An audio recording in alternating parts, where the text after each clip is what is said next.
welcome to another episode of Nothing's Off Limits. The show where absolutely nothing is off limits. So today our topic is going to be about, of course, what everybody else is talking about on Black Twitter and everywhere else: August Alsina, Jada Pinkett, and Will Smith.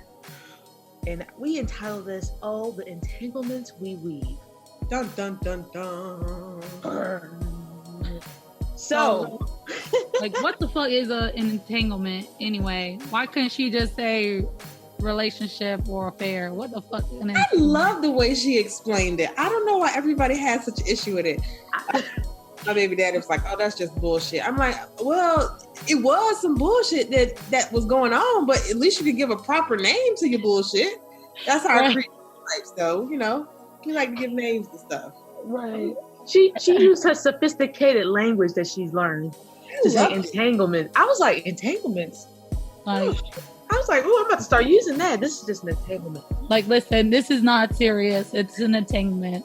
Calm yourself. The thing is, okay, I was trying to explain to him that an entanglement to me is not the same thing as just fucking somebody. It's like a little bit more extensive, but not like a full-blown relationship. It's like, you know what it is. You know why we're here.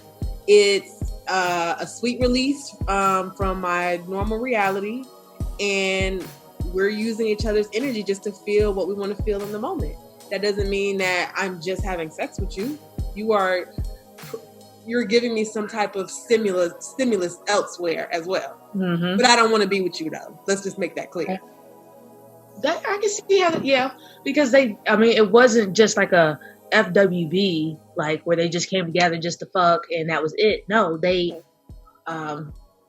learned stuff from each other. They healed certain things within each other that probably wasn't going to be healed from other people or from things that, other problems. So I feel like it was something that was probably needed for both sides. Right. And I think she explained it pretty well, because she said, it started off as friendship, which that's how it usually starts, friendship. He was already a sick person, as far as, his body was sick. And then he was dealing with mental, childhood traumas and stuff. And she said, she was so drawn to him because she just feels the need to want to heal people. And then she herself was broken because she was going through her own things in her marriage, and it was just like one of those things where you trauma bond. Then that's what they really did. They trauma bonded. Yeah, which it happens. You see it all the time. They do it on movies all the time, where when there's a death or something and it ends up bringing people together, and maybe not to have a full-blown actual relationship, but it's some sort of relationship that is needed in the moment. An entanglement. Yeah, it's an entanglement. My only thing that I didn't like was the fact that people are making it out, making her seem like she is this predator, and that we should feel sorry for Will. Will did his own bullcrap too. Let's not make it serious. He didn't do his own stuff, but then I just don't like how people are trying to say she's a predator. She didn't prey on some young child. She went into a friendship. It started as a friendship. They started helping him get the resources he needed for his mental health, his physical health, everything. She just didn't say, "Oh, let me help you and let me just fuck your brains out and that be it." No, they gave him everything else that he needed first, and then it kind of went into that. And I just hate how people are saying she's a predator. But yet these are the same people who are like, "Oh, I love R. Kelly. He can pee on me. He can do this." No, that's a predator. R. Kelly preyed on young girls. But because they're trying to say, people are trying to say she was grooming him. And I'm like, in what way was she grooming him?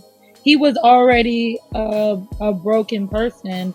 And she was also already a broken person. I don't know if people are new to Jada or not, but she has her own childhood traumas that she even talked about on the show with her mom, who was the main source of her childhood trauma.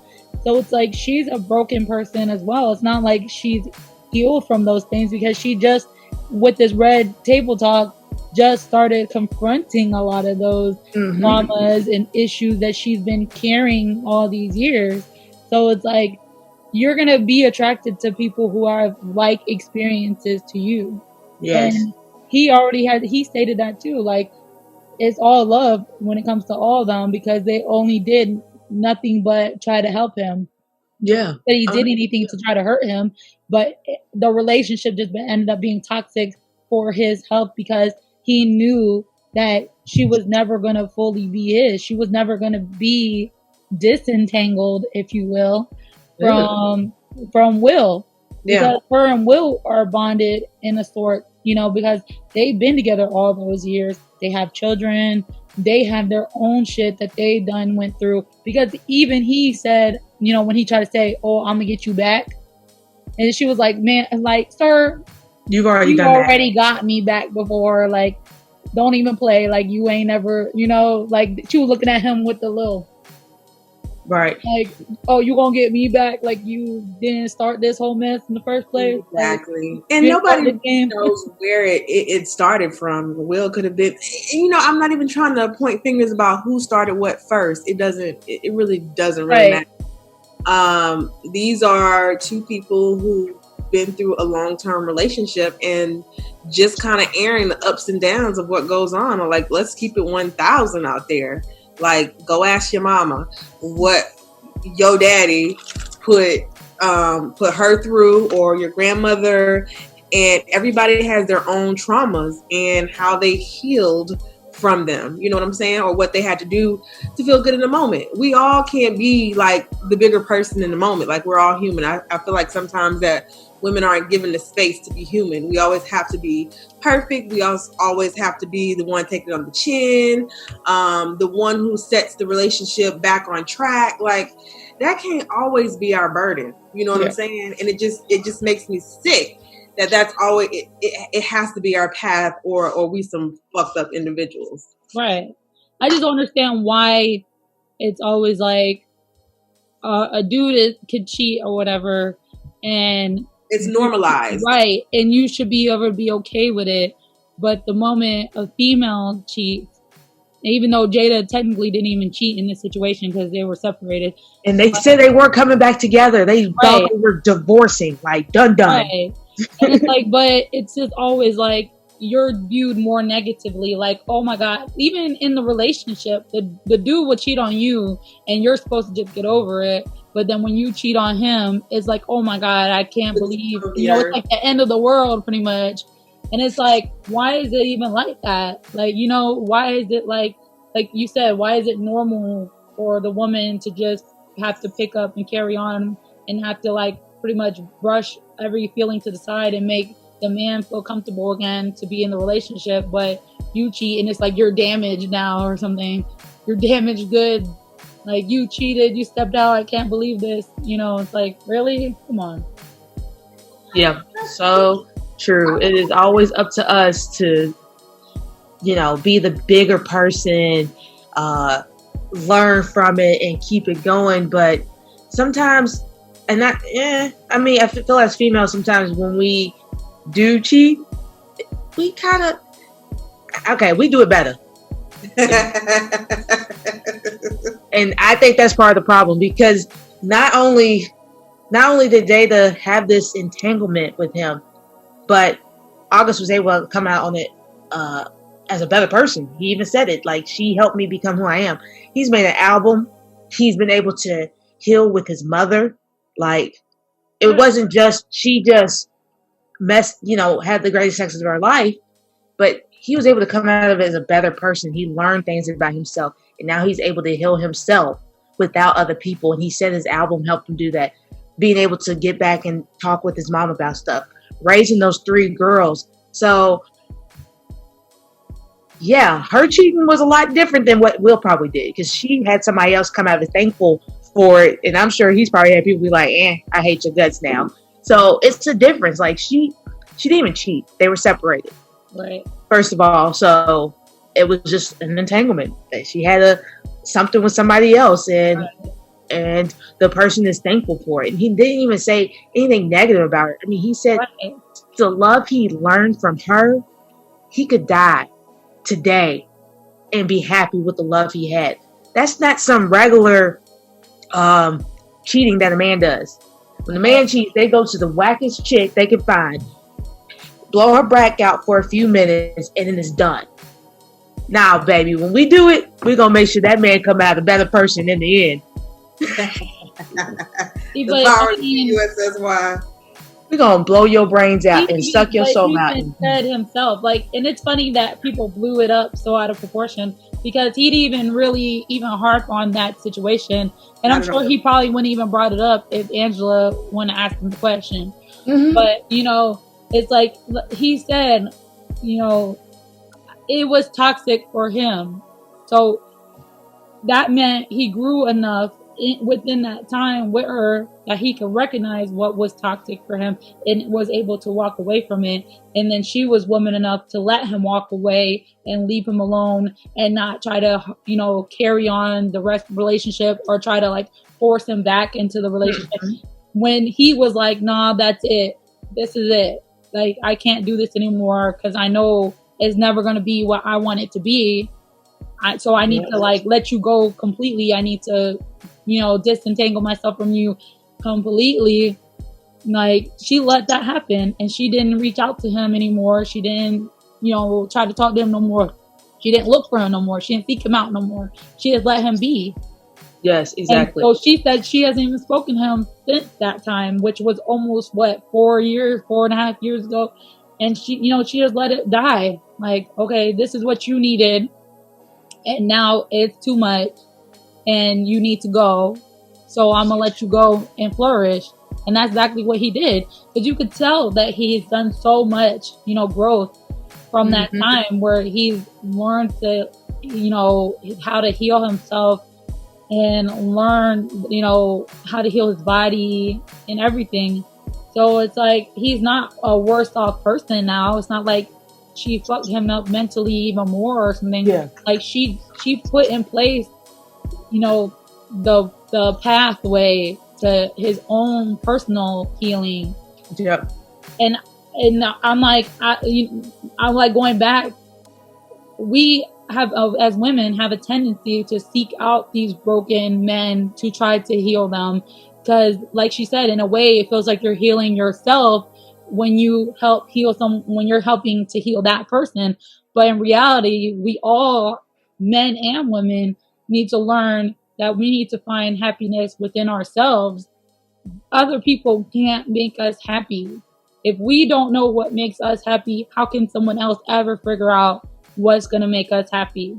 And we need to stop, you know, looking at other people for sources of happiness, of strength, of whatever, and learn how to find that within ourselves first. And it's funny because I had a great conversation with Daryl's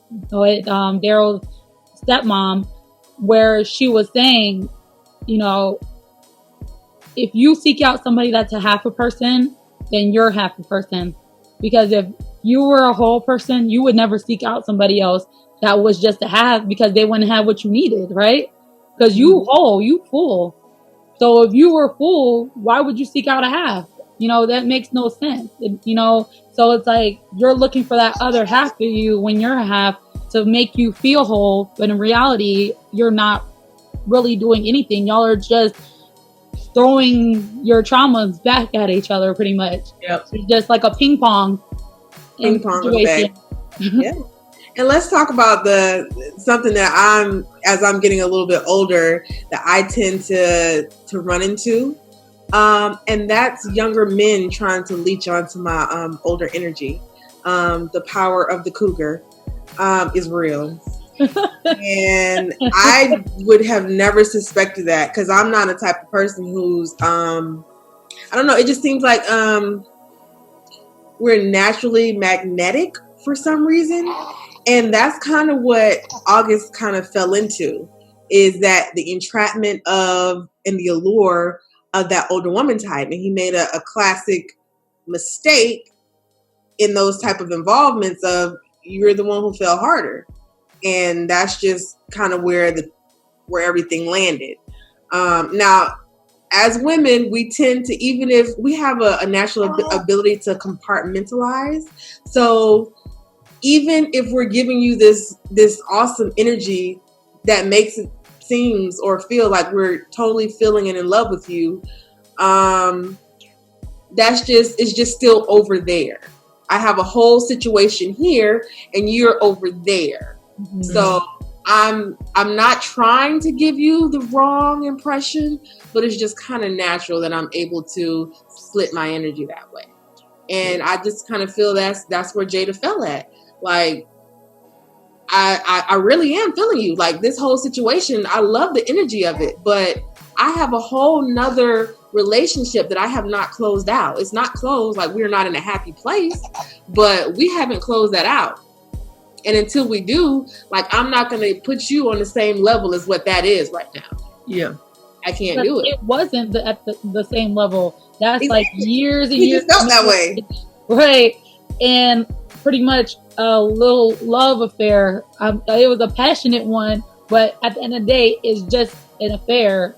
And it was something probably meant to be brief and meant to just fill those temporary needs. And like you said, he just had made the mistake of falling in love. And have you seen, not only are people saying that Jada is a predator, but also that she's not taking responsibility. Oh yeah, I've seen that too. And then a lot of people are saying she was lacking empathy for Will in the situation, where she didn't seem like, she just seemed disingenuous in everything. Yes, they were saying that she just seemed like she just wasn't really, I guess, looking out for Will's feelings, pretty much.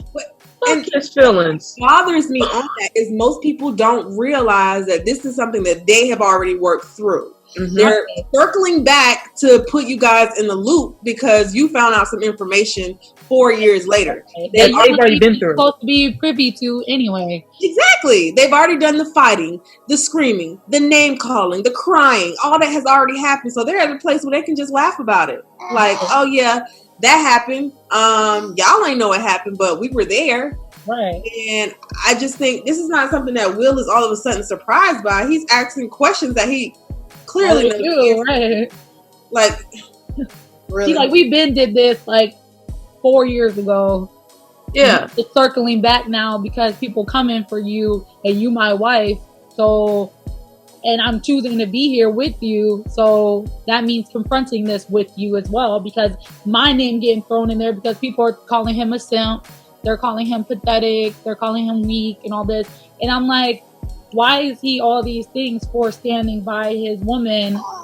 You know, I feel like a lot of people just feel some type of way about their relationship and say that it just seems like it lacks love or lacks this and that because they're looking for some kind of fairy tale picture of what a marriage is supposed to look like, or a fairy tale picture of what love is supposed to look like.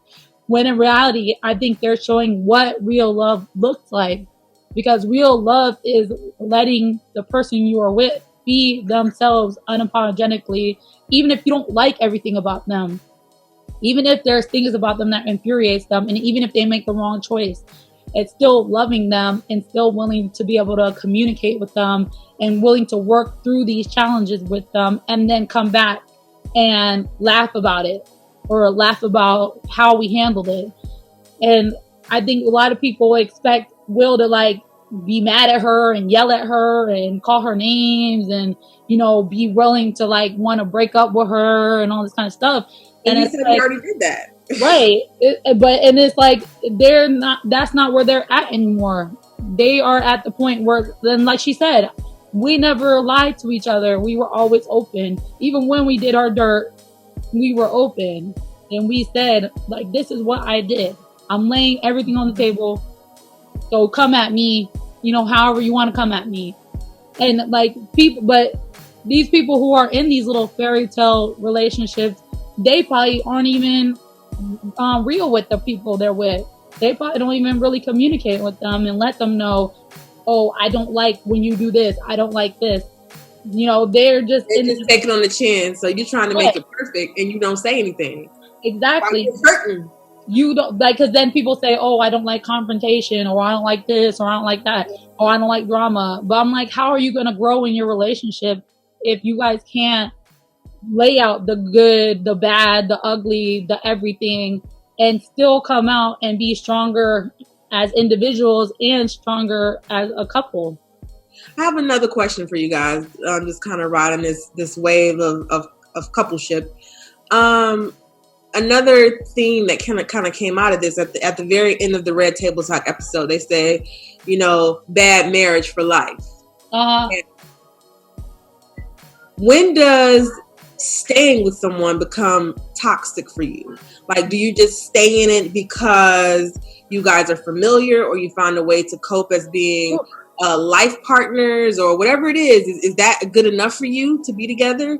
Or do you let it go? Or is it just different for different individuals? Like, are you just completely comfortable with being life partners and not necessarily in love?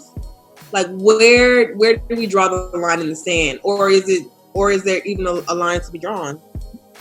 I think it's very individualized, because everybody has different personalities. Everybody has different breaking points. Everybody has different,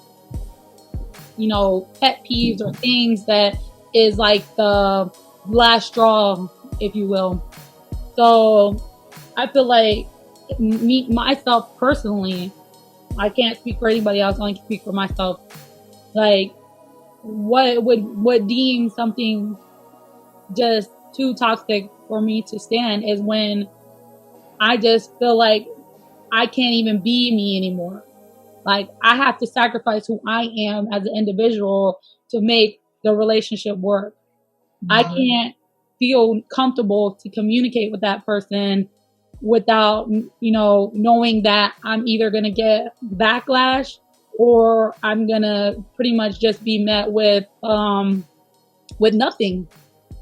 Like, it'd be like me talking to a wall, pretty much, where they don't see the things that they're doing. They don't see it. They're not willing to see it. They're not willing to step in my shoes. They're not willing to do anything but just be them and never see the negative. You know what I mean? So It's like, after a while where I'm just having to sacrifice every day a part of myself just to put on this fake happy smile, like, after a while you're losing yourself, and then why be there anymore?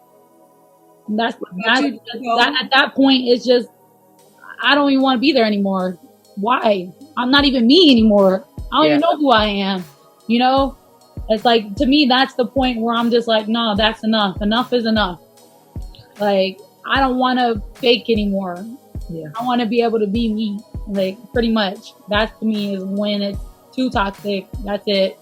Time to throw the towel in. Fuck marriage. Fuck relationship, fuck life partners, fuck all that shit. Like, nah, I'd rather be alone and be happy than stuck with somebody and be miserable every fucking day of my life, where you're just waiting for the shit to end. You're like, well, when is the day I'm gonna die? Like, you know what I mean? It's like, that shouldn't be your life, where you're just like waiting for, just that day that either he die or you die, or one of y'all motherfuckers gonna die. But that, that's what you're waiting on. Like, that shouldn't be how your life is, and that's not a real life. Like, that's just a fake life, pretty much. Jasmine? Oh, okay. This is, watching that, I'm gonna try not to cry, because I'm emotional. You can cry. So, I know, being married has been difficult. I'm not in a happy marriage right now, which, to me, 2020 has fucking sucked. But I feel like it's helped me a lot. So, without going into details, because y'all already know, I have decided to end my marriage. A lot of people don't know. They probably won't see this. If they do, oh well. But those who know, supposed to know. And those who don't, they'll figure it out. Because I realized it was toxic. I figured I'm loving him more than I'm loving myself. I was making myself sick. I was losing weight that y'all two kept saying, you don't need to lose anyways. You're already skinny enough. I couldn't eat. I couldn't sleep. I couldn't work really because it was just too much. Had to quit my job. Like, I couldn't go on. So that's when I knew I was putting him before myself, and I knew it was not a good place. And with the stuff surrounding me wanting to end my marriage, I knew I couldn't be with him because I would want to punch him. Like, I've never literally slept next to somebody and thought, I want to beat the shit out of him. Like, wake up in the middle of the night and just want to punch him. And I realized that's not only was it not is it toxic for me, that's toxic for him. Because the way where I was and where I still, no, I'm better than what I was. But I realized I can't love him and love me at the same time because I'm too busy I give love to everybody. Y'all know my personality. I love. I hug everybody. That's just me. And I've realized by loving him, I've cut myself off. And I have taken away my own happiness. And that's when I was like, you gotta let go. Is it easy? Hell no. Does he like to think that I make it easy? Hell yes, he does. You just make it so easy. It's not. This is a day by day, minute by minute type of thing. Mm-hmm. Y'all know. I text y'all at times. I'm like, I'm not having a good day. Because I'm thinking back on stuff and it's just, but it's toxic. And luckily, I have family who has been able to explain their own marriages and how they make stuff work and help me better understand that it's okay that I don't want to work it out and that doesn't make me weak or stupid. Like at first, that's like when I was thinking about leaving my marriage, I was like, no, if I don't work it out, then I'm a bitch. I didn't try hard enough. I'm all these different things, but then I had to realize, what about me? Marriage doesn't define who I am as a person. And I'm okay that I can say my marriage didn't work. Yeah, I'm not even a year into marriage, but Hey, sooner than later. It's going to be 10 years later. You're like, man, what the fuck have I been doing for 10 years? Yeah. And I just had to be okay with that and continue to move forward. Right. And I still am working forward and moving towards a better understanding of not just what he did wrong, but what I did wrong as well. Because I'm not at fault. I mean, it's not like, okay, the main issue is all him. And I hope he hears this shit. It's all your fault. Fuck you. But I played my role too. And with therapy, I've been able to talk over that stuff. And what my therapist tells me is I'm going through the grieving process because you're grieving a relationship that you thought was going to last. Right. So denial, anger, acceptance. He says it's not a one step. You do this step, then you go to this point. No, he says every day blends in with another. And he says in realizing how to deal with those and not just in a negative way. So when I do get angry about it, I have to think about it and compartmentalize it. And that's how I deal with it. I journal to deal with my anger. And, when I really would love to text him and be like, I hate your guts. I hope you fall, blah, blah, blah. Knowing good and well, that's not me as a person. Because even though my marriage is going to end, I still want him to be happy. I want him to learn from this. I still wish him nothing but the best. But that's going to take me time to fully get there too. But I know for me, I need to do that because I want to fully reach my potential as happy as by myself. But I don't think I'll be doing some entanglements because homegirl just ain't got time. Because I can't hear you while I'm still got time for anything, but you just don't want to. I got you. I just don't got time for entanglements. I feel like with the entanglement, like she said, it's you're doing it to heal a part of them too. Nah, I want all my healing for myself right now. Right. I don't have the energy to try to give you healing. No, if you want to be a friend, just scratch an itch. Now that's all right. But but I don't want nothing that's going to be I'm trying to heal you while you heal me. I don't want that. Right. I just want to work on my happiness, work on healing me, and trying to figure out how to deal with an ending of a marriage. And thank God I don't have no kids or anything with him, so it makes it a lot easier to not have to deal with that part. Right. So yeah, that whole thing just got to me. And I did text him though and said, you should hop in on our live today because we're talking about entanglement.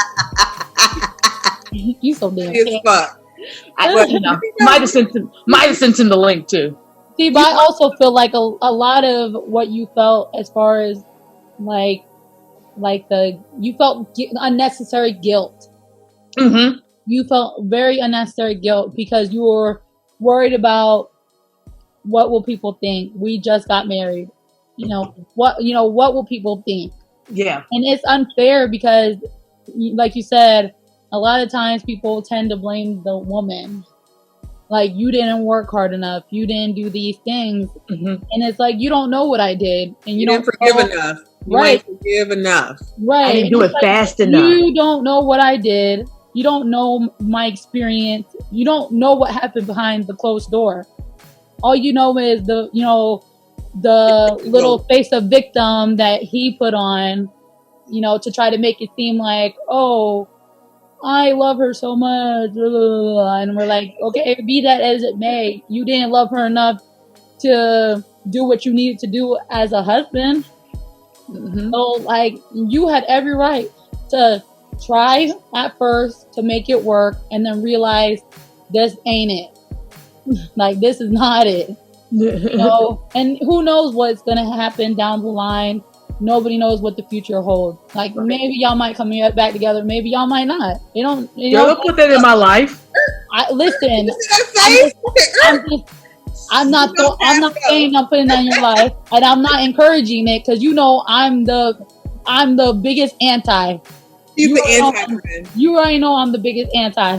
Anti-Joe. Right, but I'm like, I don't want you to feel like you can't make whatever decision that's best for yourself for fear that you will be judged from us. Right, yeah. You know what I mean? I know I won't. That's the biggest I really appreciate about our circle is as individuals, we are definitely different. Like, we are totally different people.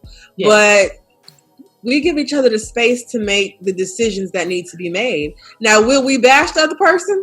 Fuck yes, we will. We'll say what needs to be said, but we'll also encourage you to make up your own mind. Right. Like, listen, girl, I feel how I feel, but at the end of the day, I would never want you to be unhappy. Right. So if going right makes you happy, don't even give what I think a second thought. If going left is gonna make you happy, kudos to you, girl. Like, I'm your friend regardless of the decision that you make, and that's the type of circle you need around you. You need somebody to paint the whole picture for you, but to give you space to make up your own mind and not resent me for that decision, right? Here or there. Yeah, exactly. We never gonna sugarcoat shit. Like, we gonna let you know. Like, listen, we got a whole PowerPoint right now of why he ain't shit. Okay, but after that PowerPoint, if you decide, listen, you know what, I still love him though, blah blah blah blah, like, that's fine. Just know we don't like his ass. We will be cordial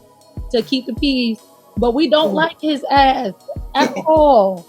At all. Like, we just gonna be and I think that's the thing that makes it so much easier. But with like going through this, I'm able to see, like, marriage ain't perfect, and I knew it wasn't gonna be, but certain things that you go through in a marriage is not acceptable. And I get that people are like, well, what about your grandparents? Okay, they went through stuff too, but they went through different times. I'm not dependent on my husband for a car to drive, money, things like that. Like, my great grandmother, she couldn't drive, so she couldn't do those type of things. And I mean, her and her husband were madly in love with each other, from what I was told. But I mean, if it was like other people, so on my other side of the family, I heard that he had 2 wives. Yeah.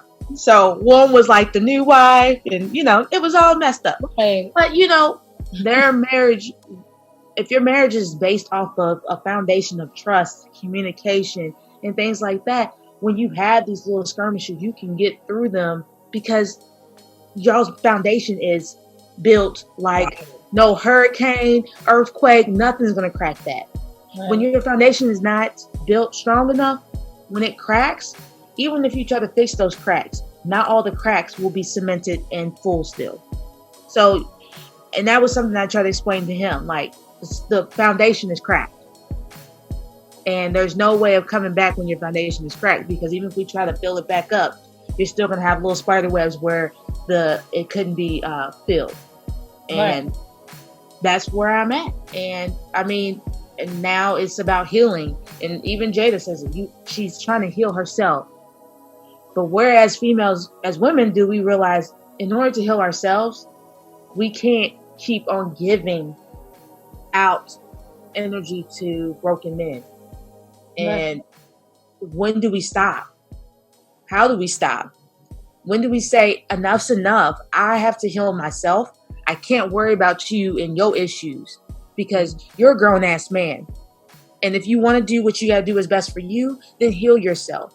Because I'm not going to be that person that you, when you feel broken, you throw shit at me, you know, words and nasty stuff because you're too afraid to heal your own trauma.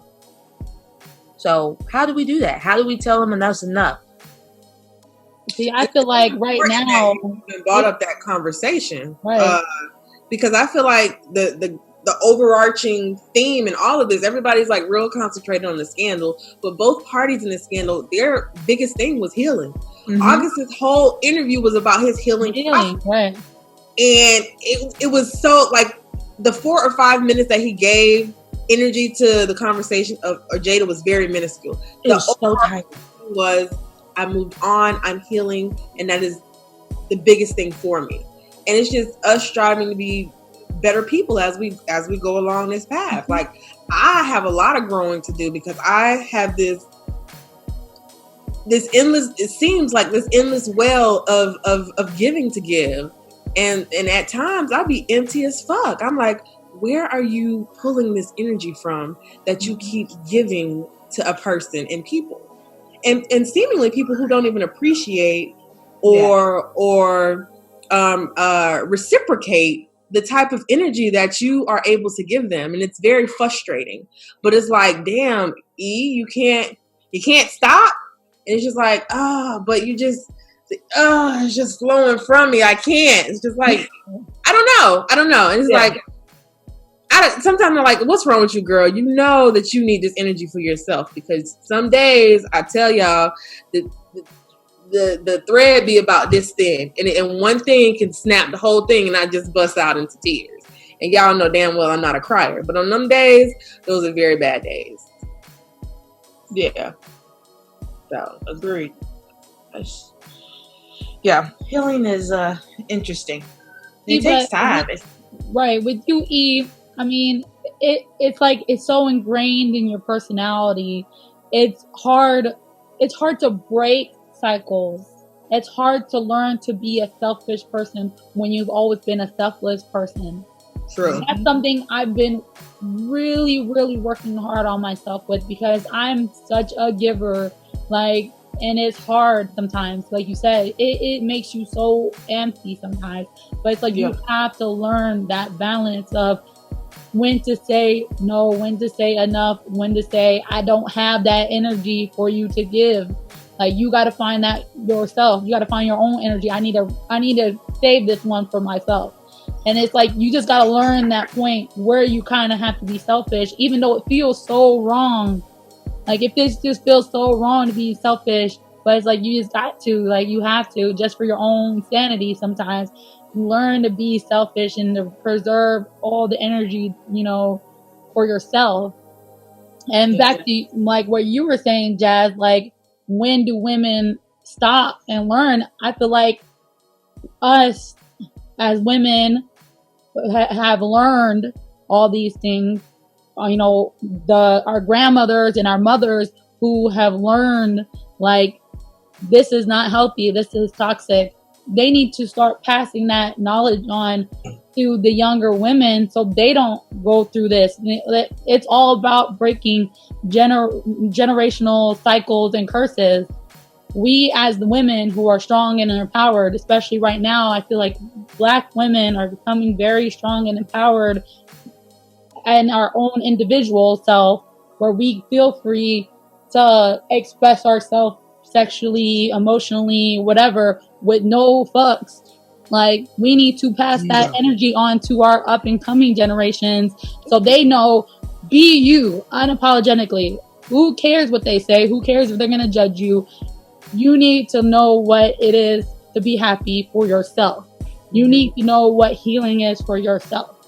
You need to not seek out other people for any of these things. Find it within yourself first and then move forward.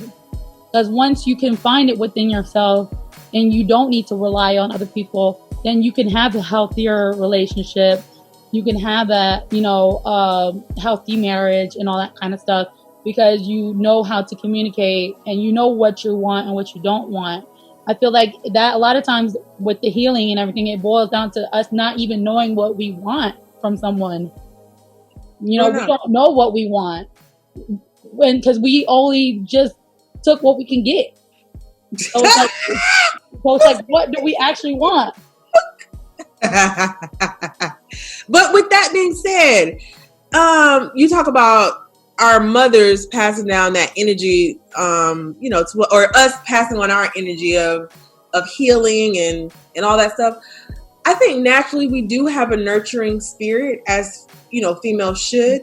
But somewhere along the lines, and don't get me wrong, men out there who's taking a listen to us, I'm not a male basher. That's just not what I do. None of us love my men. Like, y'all are gems, but I'm just trying we got sons now. We got sons. But I'm a boy mom. I got right. We teach my boys. Exactly. But I'm just trying to figure out what happened to you guys' spirit of protection. Like, you are no longer trying to protect your females. You are honestly trying to hurt her worse than society is. And you don't see anything wrong with that at all. And you still want her to nourish you. You want her on one hand to act like your mama, and on the other hand, don't act like your mama, because you want your freedom as well. And it just becomes a lot. Like, I'm just like, where is that same energy that I feel like was exuded from my father? My father is he does not come without his flaws. Let's keep it 1,000. Like 1,000. Just because y'all too much alike. Girl, we are. But the point is, his first objective before any bullshit, was my family is taken care of. My wife does not have to want for anything financially. My children are taken care of financially. I work. I'm here to support them in every endeavor possible. But mama is taking care of the details. But Papa is going to make sure. My dad would never even go to sleep without making sure that all the doors in the house were locked. That is the spirit of protection. And that's the same thing I feel. I'm the one who walks through the house at night to make sure that the doors are locked, because that's something that I got from my father. Right. And I'm just trying to figure out was there a missing link in the generation of things being passed down to our men? Y'all have to kind of step it up. Like, we can't protect and nourish y'all. But you have a lot of young boys who are being raised by women like y'all. Yeah. But that father figure is missing. Yeah. So they don't. It's okay that, and I can't say enough. Women are teaching young boys how to be men, but they're not a man themselves. They can't teach a woman cannot teach a man how to be a man. So some of these boys, I met dudes who have, were raised by both parents who weren't sugar honey iced tea either.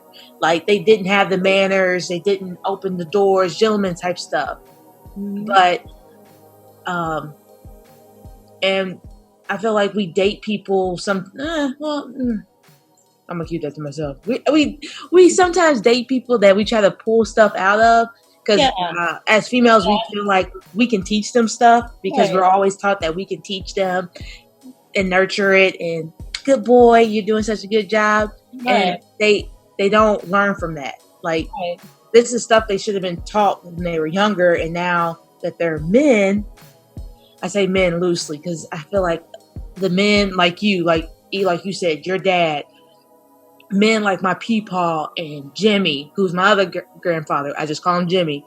Like, to me, those are men. Like, if I'm with them, I know I'm protected. I don't have to worry about feeling scared. If anything comes at me, I know they're going to have me.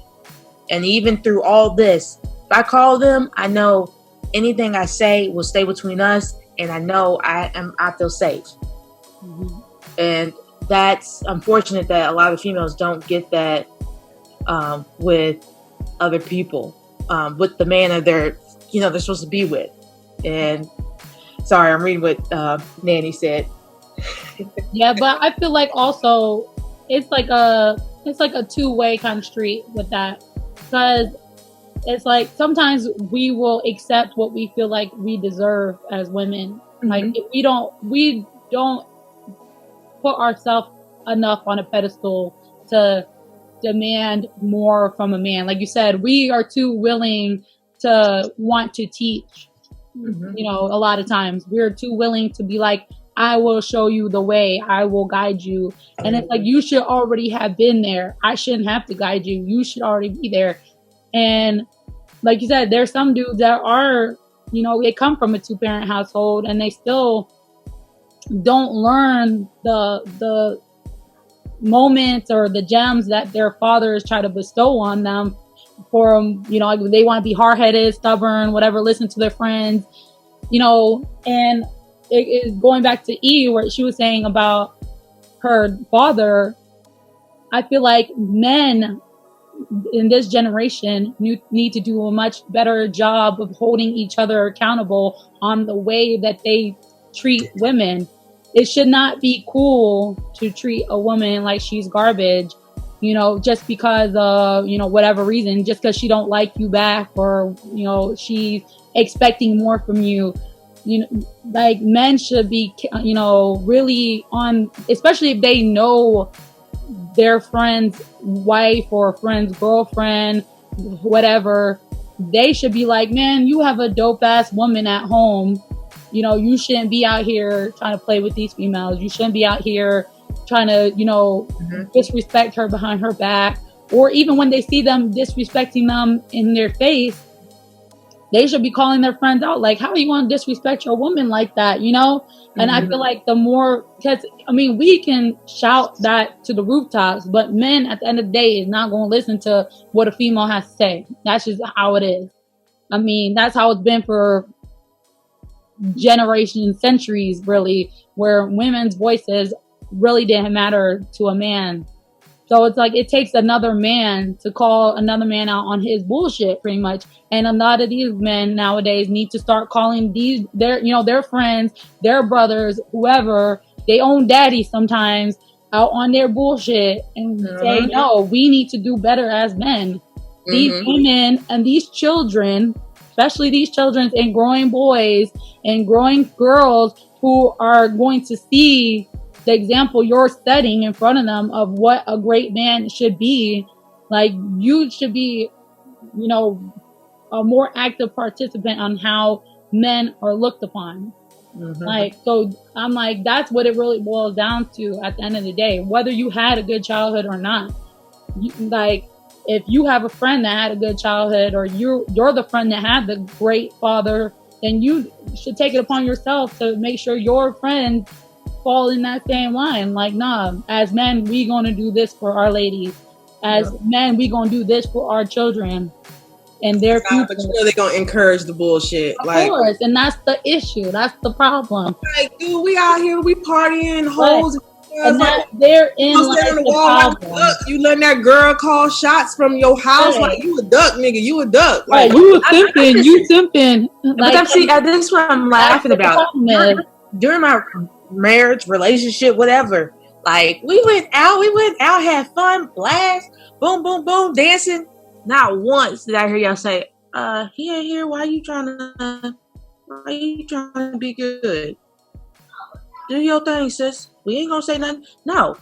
It was, we out having fun, and we respect each other's relationships. Just, and that's how it should be. Now, if we out with somebody who's in a relationship and that's their thing, that's what they do, I'm not going to judge them based off of that, because if that's their marriage and relationship, then you do you. But not once when we've been out have y'all been like, hey, you never was encouraging the bullshit. You never encouraged me to do the bullshit. I was the wingman, y'all. I always the best wingman ever. And I get you drunk while we at it. You always gonna get everybody drunk. Of course. So SIP 1949 said, to hell with what other people think. It's your life to live, and they don't get a say so. It took me 15 years to finally end my first marriage, and I didn't give a damn what anyone thought. Everything you ladies said I went through. It was a journey, but I came out on the other side better than before. You learn from your mistakes and have a list of things that aren't acceptable the second time around. And then she also says, depends on the father figure a woman has in her life. A single woman can teach her son how to be a good man and how to treat a woman. You can't teach what you have never seen. That's true too. Yeah. But, and that's true. And with, once you're in relationships, even if it doesn't last for a lifetime, every relationship you learn something about yourself and what you are willing to accept and what you aren't. And certain things you just know going in, if this happens, I can't accept that. And not having to, if you explain in the beginning, then when it happens, they shouldn't feel like, oh, you didn't want to work it out. No, because that was I said what I said. I explained it in the beginning, and regardless if it's a marriage or a relationship. Like, dude, a marriage can end. Like, it don't take that much paperwork to do it.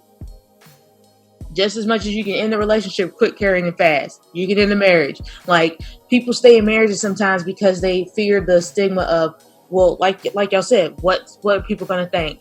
And I'm trying to, honestly, I think because I have y'all too, my mom, my nanny, those type of females around me, I could give a damn what anybody else thinks. Like, it's my marriage, and the reasons why I end my marriage is on me. Does it make me feel some type of way that I had to go through Facebook and delete shit? Hell yes. Like, the other day I text y'all because I was feeling some type of way because it was like, ooh, you got engaged 2 years ago on this day. Well, fuck you, Facebook. Thank you for explaining to me my shitty ass part right now. And I always I'm like, Facebook memories be a bitch sometimes. Yeah, so I was like feeling some type of way, but I had to realize, and this is with my therapist too. He told me you can either internalize those like what's bothering you at the moment, or you can speak on it. So I wrote him a note. Like, I wrote him a text message explaining how I felt, seeing that Facebook message, to get it off of my mind and to not let it break me down, because I could see myself crying and getting upset, and I was like, no, this ain't it. Like, I'm trying to move forward, and with moving forward, that means me speaking more on my emotions and not just keeping them in. Because when I bottle stuff in, I know I without meaning to, I hurt other people. I think y'all would probably just curse me out if I cursed at y'all. To be honest with you, I'm like, it wouldn't work. But I feel like I do something at work, like something small would happen at work, and I'd be like, oh, they'd be like, get out. You fired. But like, I come to y'all, come to my mom, my nanny, because I know whatever I say, y'all going to do both sides. Y'all going to give me the good side I need to hear, and y'all going to give me the bad side I need to hear. So y'all be like, all right, well, let's just go fuck them up. All right, shit, let's go. My mom would be like, I don't got bail money. Listen, but I do. You stay ready. You stay on go. Bail money. Stay on go. But I think at the end of the day, you brought up some very helpful tools. That just kind of highlights how our personalities are very different. For me, if things were to end, I'm not the type of person who would go through and delete. I like to remember exactly where the fuck I came from. Just like the other night, I went back to go reread some of my diaries because I chronicle everything that I go through. Or I did. It's been a while since I've done it. But I was like, that motherfucker really did do that shit. And, I forget. I don't like to forget because I want to learn a lesson. Like, I I want to know the good, the bad, and ugly of what happened. But that just shows kind of how we're different. But you were talking about therapy earlier in the conversation that you were having with your therapist. And it just reminded me, like, girl, maybe you need a therapist because you can't tell me that I did shit wrong. I'm still trying to see where did I go wrong besides of caring too much.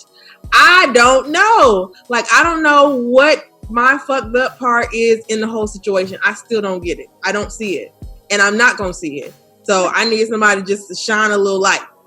I don't know, because I feel like sometimes you're not wrong, though. Like, sometimes you do everything you possibly can to try to be the best person you can be in that relationship, and they still will fuck you over.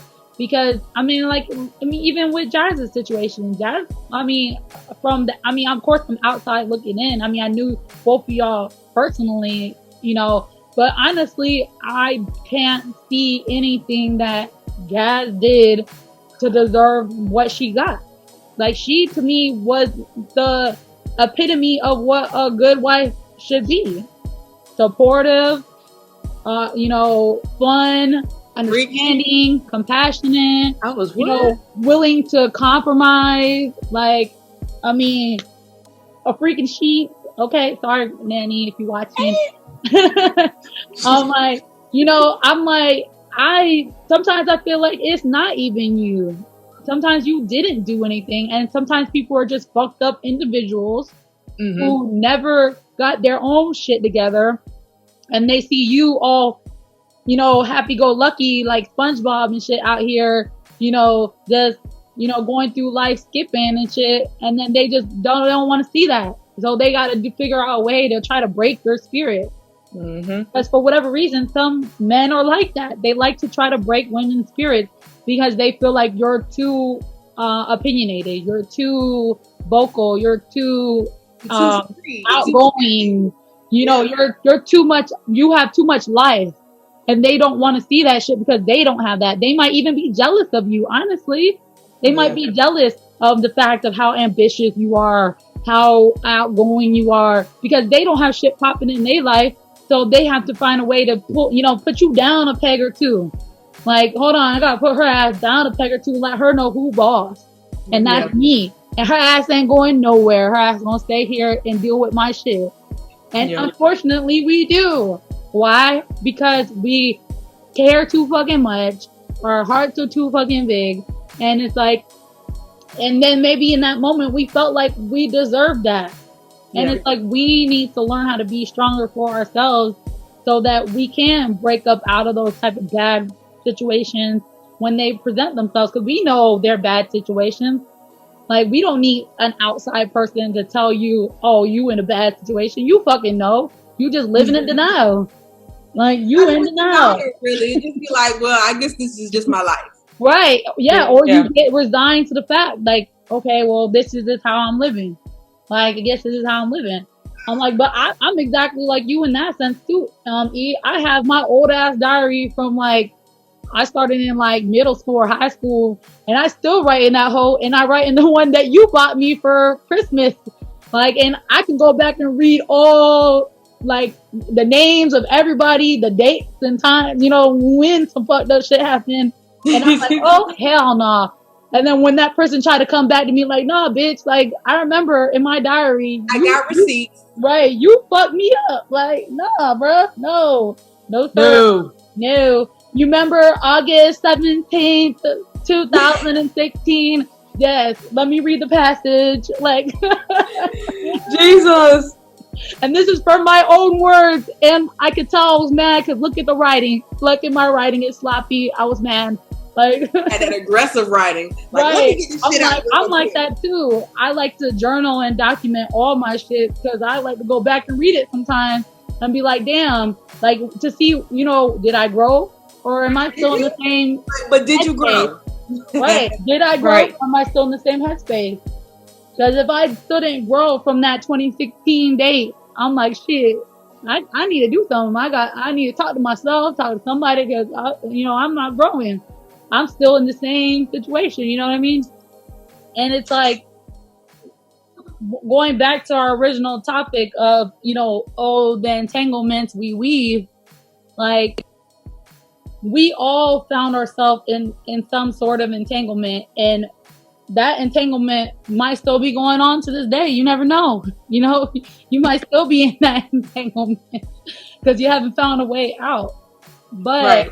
you know, at the end of the day, I feel like the biggest thing that should have been a takeaway from both August and Jada's little interviews, Red Talk, whatever, the biggest takeaway that I feel like everybody missed because they were too busy trying to be messy, too busy trying to like boost their little self-esteem in their life by shitting on other people's, is healing, personal healing.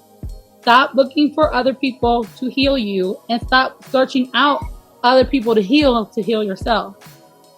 If you know you're broken or you feel like you're a broken person from whatever you've gone through, whether it be from childhood, from a relationship as an adult, whatever, you know, it might be, we need to start finding ways to heal ourselves in a positive way that doesn't negatively impact anyone else.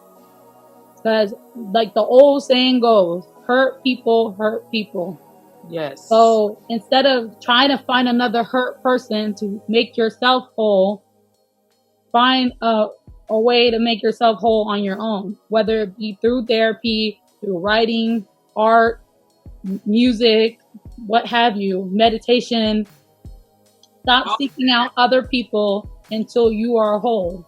Don't seek out no more entanglement until you are a whole person, because all you're going to do is just create more complications and just make a situation more messy than it needed to be.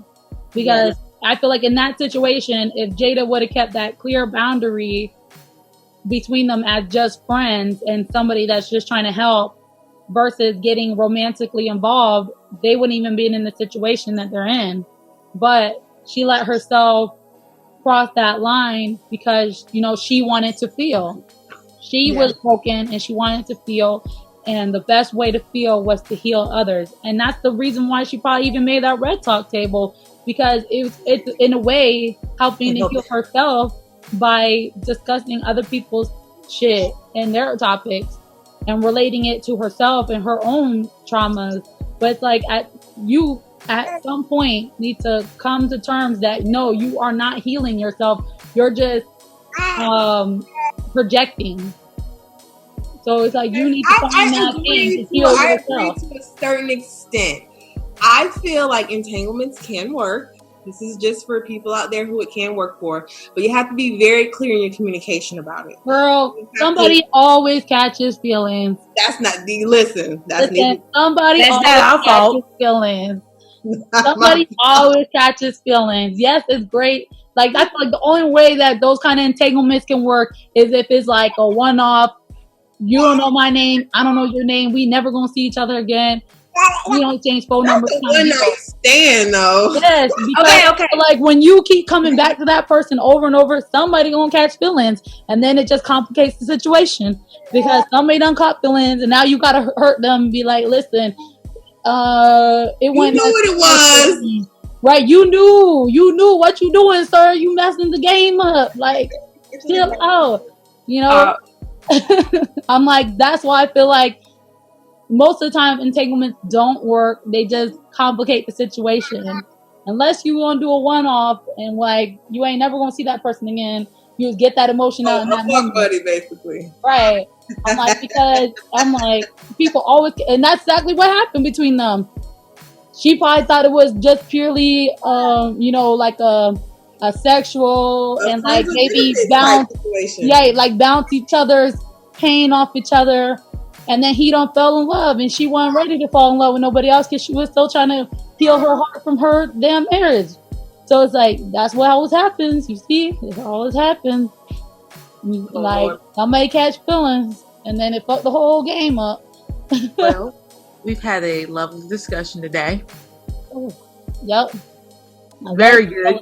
I feel like we have other topics we can talk about, but you know, I mean, other branches off this whole situation. So many other branches. Oh, of course. I mean, you know, you can always go 50 million different ways. So, you know, we appreciate everybody who tuned in on Twitch. Shout out. First of all, let's do a shout out to Sip_1949. She has literally been on every single episode we've done. That's my nanny. Go nanny. Go nanny. And shout out to Tasha. Because I've seen Tasha on every one of ours too. And I love the fact that she always comments. Yes. That's my girl. Shout out to the girl too. Our technical girl person.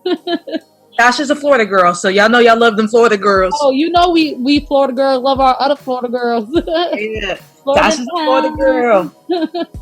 So yes, we so appreciate everybody that takes the time out of their day to listen to us, to go on, and then also participates in our tomfoolery. And then, like I said, we appreciate Deliver for being our technical guy and setting all the technical shit up for us. And thank you. And then also watching our videos too. I guess I owe him a bottle of alcohol. Right. I know half the time he like, listen, y'all not gonna talk about me on this camera. But we appreciate all you, and till the next podcast. All right, shots up, No Limit Squad. Shots up. Kamani, let go of mommy's boob for 1 second. Shots up. All right, cheers, ladies. Cheers, y'all.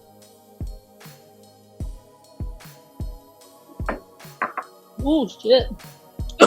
That was a big shot. What was it? Crown. Oh.